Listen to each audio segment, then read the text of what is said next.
नमस्कार, मी गोपाळ भोसले. मित्रांनो, आजचा आपला टॉपिक आहे एस-आय-पी. तर एस-आय-पी कशी करायची, एस-आय-पी म्हणजे काय, त्यामध्ये टॅक्स कसे लागतात, सगळी डिटेल माहिती आपण या व्हिडिओमध्ये पाहणार आहोत. पण त्यासाठी व्हिडिओ संपूर्ण शेवटपर्यंत पहा. आणि होय, हे सुद्धा सांगतो का हा व्हिडिओ पाहिल्याच्या नंतर एस-आय-पी साठी तुम्हाला दुसरा कोणताही व्हिडिओ पाहण्याची गरज पडणार नाही. त्यामुळे वही आणि पेन सोबत घेऊन बसा आणि व्हिडिओला चला तर मग आपण सुरुवात करूया. तर पहिली गोष्ट म्हणजे एस-आय-पी म्हणजे काय. एस-आय-पी म्हणजे नेमकं काय. काही जणांनी एस-आय-पी सुरू केली असेल, काहींना करायचे असेल, काहींनी एस-आय-पी बद्दल खूप ऐकलं असेल पण डिटेल माहिती हवी असेल, तर होय, हा व्हिडिओ तुमच्यासाठीच आहे. चला तर मग व्हिडिओला सुरुवात करूया. एस-आय-पी म्हणजे सिस्टमॅटिक इन्व्हेस्टमेंट प्लॅन, जे की आपण दर महिन्याला ठराविक रक्कम एखाद्या ठराविक म्युच्युअल फंड मध्ये इन्व्हेस्ट करतो. आणि तुम्ही बऱ्याच युट्यूबरचे व्हिडिओ सुद्धा पाहिले असतील का पॉवर ऑफ कंपाऊंडिंग हा एक शब्द सुद्धा तुम्ही अनेक वेळा ऐकला असेल. पॉवर ऑफ कंपाऊंडिंग काय असतो ते तुम्ही पाहिलं असेल का. 30 वर्ष 40 वर्ष जेव्हा 5 वर्ष आपण एस-आय-पी करतो तेव्हा खूप जास्त फायदा मिळत नाही. जेव्हा आपण 10 वर्ष करतो तेव्हा मध्यम फायदा मिळतो. पण जर आपण 20 किंवा 30 40 वर्ष असे एस-आय-पी जर करू तर ते रिटर्न्स पाहिले तर ते तुम्ही करोडो मध्ये असतात. आता करोडो मधले रिटर्न्स पाहिल्यावर तुम्हाला वाटतं किती भारी पॉवर ऑफ कंपाऊंडिंग आहे. पण मित्रांनो थांबा, सगळ्यात महत्वाची गोष्ट म्हणजे महागाई. महागाईला विसरून चालणार नाही, कारण की दरवर्षी महागाई ही 6 ते 7% वाढत असते. जर दरवर्षी 6 ते 7% वाढत असेल तर 40 वर्षानंतर महागाई काय असेल याचा थोडा अंदाज घ्या. नक्कीच एस-आय-पी ने फायदा होतो, एस-आय-पी करायलाच पाहिजे. पण महागाईचा थोडा विचार करून सुद्धा आपण इन्व्हेस्टमेंट प्लॅन, ज्याला आपण एस-आय-पी म्हणतो, ती केली पाहिजे. म्हणजे एस-आय-पी करणं योग्यच आहे, बेस्ट आहे, करायलाच पाहिजे. कारण की जर आपण एखादा पैसा घरात ठेवला किंवा एखाद्या बँकेत ठेवला तर पैसा वाढत नाही. आता एफडी वर म्हणतात बरेच जण का पैसे वाढतात, पण मित्रांनो 7 ते 8% जे काय आपल्याला एफडी वर व्याज मिळतं ती महागाई तेवढी वाढत असते. म्हणजे अर्थात आपला पैसा काहीही वाढत नाही, कारण की आज जी वस्तू तुम्ही 1 लाख रुपयांना विकत घेणार आहात ती तुम्हाला 1,07,000 पुढच्या वर्षी मिळणार. आणि जे तुम्ही एफडी मध्ये ठेवलेले आहेत तेवढेच महागाईच्या तुलनेतच एफडी मध्ये पैसे वाढतात. एवढंच आहे का जर तुम्ही ते पैसे घरी ठेवलेत तर ते वाढणार नाहीत, त्याची व्हॅल्यू कमी होईल. पण बँकेत जर ठेवले एफडी म्हणून तर ते तुमच्या पैशाची व्हॅल्यू कमी होणार नाही. चला तर मग आजचा आपला व्हिडिओ एस-आय-पी वर असल्यामुळे जास्त विषयांतर नको. तर एस-आय-पी म्हणजे सिस्टमॅटिक इन्व्हेस्टमेंट प्लॅन. आता सिस्टम एस-आय-पी कोणत्या फंड मध्ये करायची. आता बरेच फंड आहेत. इंडेक्स फंड आहे, स्मॉल कॅप आहेत, फ्लेक्झिबल फंड आहेत, मिड कॅप आहेत, तसेच लार्ज कॅप सुद्धा फंड आहेत. त्यांचे वेगवेगळे प्लॅन असतात. आपण कशा प्रकारे एस-आय-पी करतो ती सुद्धा माहिती आपल्याला पाहिजे. तसेच आता आपण एक एक पॉइंट कव्हर करू. तर मित्रांनो, एस-आय-पी कोणत्या फंड मध्ये करायला पाहिजे, कोणत्या म्युच्युअल फंड मध्ये करायला पाहिजे. तर पहिली गोष्ट आहे का तुम्ही रिस्क किती घेऊ शकता. जर तुम्हाला मार्केटचं काहीही नॉलेज नाहीये तर तुम्ही इंडेक्स फंड मध्ये इन्व्हेस्टमेंट चालू करू शकता. इंडेक्स फंड म्हणजे तुमची इन्व्हेस्टमेंट ही इंडियाच्या, आपल्या भारताच्या टॉप 50 कंपन्यांमध्ये असते. आणि या 50 कंपन्यांमध्ये तुमची इन्व्हेस्टमेंट जाऊन त्याला एक फंड मॅनेजर असतो म्युच्युअल फंडला, तो तुमचा फंड मॅनेज करतो. पण इंडेक्स फंड मध्ये जास्त ऍक्टिव्ह फंड मॅनेजरची गरज नसते, कारण की तुमची जी इन्व्हेस्टमेंट आहे वेटेज नुसार टॉप 50 कंपन्यांमध्ये इन्व्हेस्ट होत असते. तर एस-आय-पी करायलाच पाहिजे.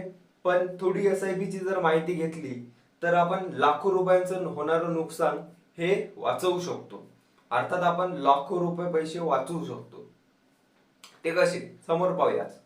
आता एस-आय-पी करताना ती रेग्युलर आहे का डायरेक्ट आहे हे पाहणं खूप गरजेचं आहे. रेग्युलर म्हणजे काय, जर तुम्ही एखाद्या बँकेमार्फत एस-आय-पी करताय ती एस-आय-पी आहे रेग्युलर एस-आय-पी.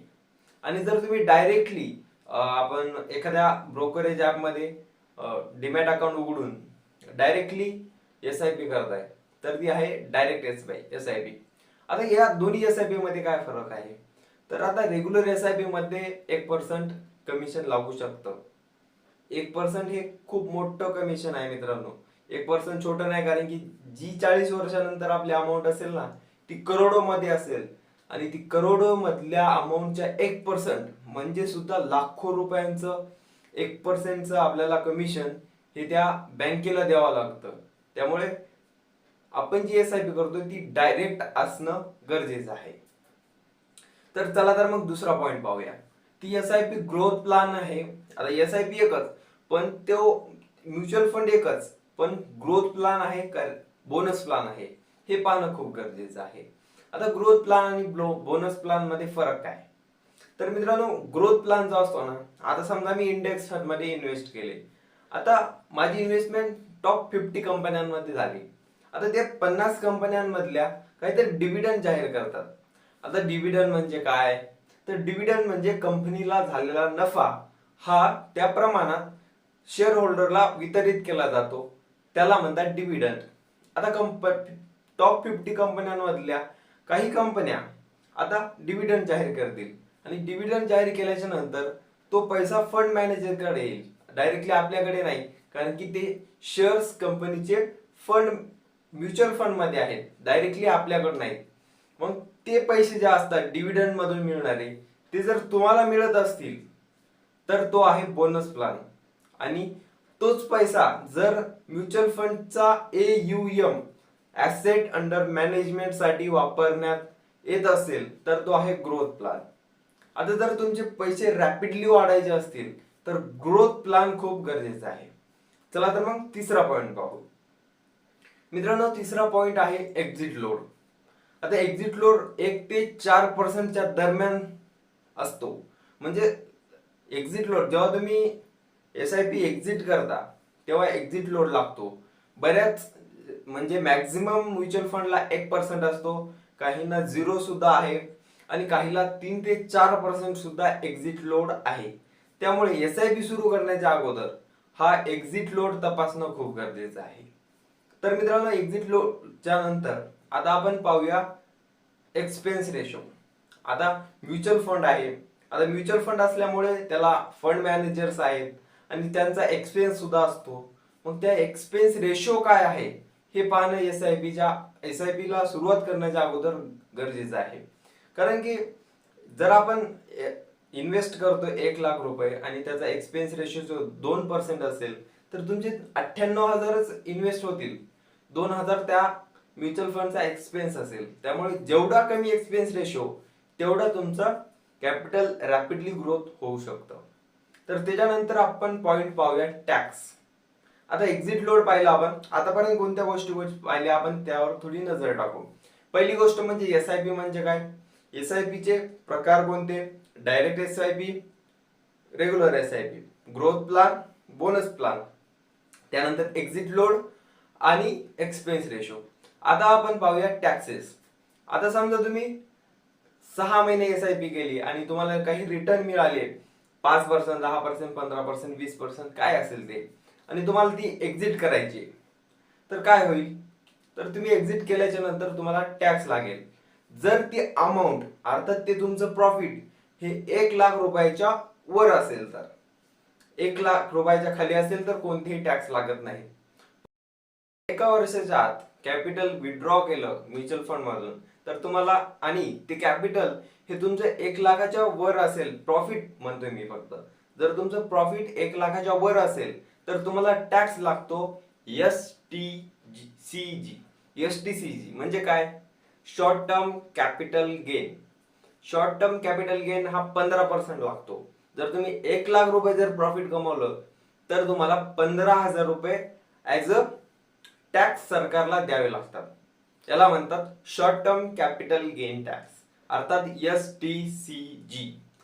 पण जर तुम्ही एका वर्षाच्या नंतर जर तुम्हाला ही एसआयपी स्टॉप करायची असेल आणि त्यातून तुम्ही पैसे विथड्रॉ केले आणि तुमचं प्रॉफिट हे 1,00,000च्या वर असेल तर तुम्हाला फक्त 10% टॅक्स लागतो. अर्थात त्याला म्हणता आपण long term capital gain, LTCG. Okay, short long term capital gain tax हे फक्त 10% लागतात. तर अशा प्रकारे लागतो. दोन प्रकारचे टॅक्स लागतात. पहिला आहे STCG आणि दुसरा आहे LTCG, अर्थात short term capital gain tax आणि long term capital gain tax. Long term साठी फक्त 10% आणि शॉर्ट टर्म साठी अर्थात एका वर्षाच्या आतमधल्या आपल्या इन्व्हेस्टमेंट साठी तो असतो 15% आणि जी एका वर्षाची पेक्षा जास्त आहे तिला असतो 10%. तर आता टॅक्स झालं. आता सगळ्या गोष्टी आपण कव्हर केल्यात. आता तुमचे काही प्रश्न असतील तर तुम्ही कमेंट करू शकता. प्रत्येकाच्या कमेंटला उत्तर मिळेल.